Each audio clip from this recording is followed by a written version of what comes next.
In this video, we're going to go over the practice problems for Unit 2, Notes 4, specifically practice problems 6 through 10. So we're going to go ahead and get started. Number 6 says, which of the following is not true of noble gases? Is it A, that they are highly reactive, B, they exist as single atoms, C, they belong to group 18, or D, they are nonmetals? The correct answer, of course, is A. Noble gases are really not reactive at all.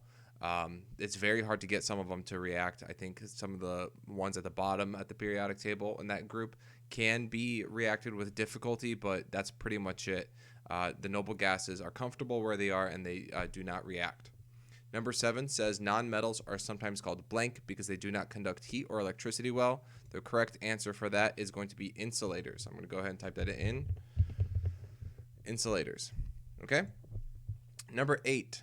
The blank are reactive elements in group 17 in the periodic table. The correct answer there is going to be halogens. The halogens are the ones that are very reactive. They are in group 17, and they all have 7 valence electrons, which is what makes them very reactive.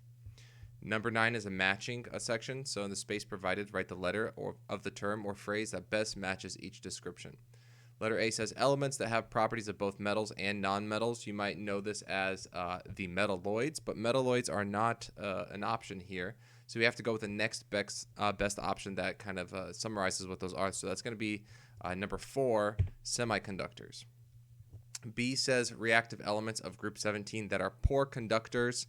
Group 17, they're going to be nonmetals, and that's going to be the halogens. We just talked about that in question number 8, how they're in group 17. So that is choice number 1 for that. Letter C says highly reactive elements that belong to group 1. Group 1 is the alkali metals. That's from the first part of Notes 4, that video where we talked about the metals. Letter D says elements that belong to groups 3 through 12 and are somewhat reactive. That's going to be the transition metals. So that's 3. And then process of elimination, group 2 elements that have 2 valence electrons. The only choice left here is to the alkaline earth metals. All right, so go ahead, check your answers for 6 through 9. If you have made any mistakes, go ahead and correct them. And for number 10, here are all of the answers. For that, I basically just color-coded the periodic table. This is just an outline of the periodic table with the elements removed. And this is just showing you where all of the families are. The alkali metals are over here on the far left. Next up is the alkaline earth metals. This big orange section in the middle, that's the transition metals. And then starting from the right side, moving left, we have the noble gases, this blue section. Then this pink section is going to be the halogens. And then these 4 sections are just named after what the elements are. So we have the boron group, the carbon group, the nitrogen group, and the oxygen group.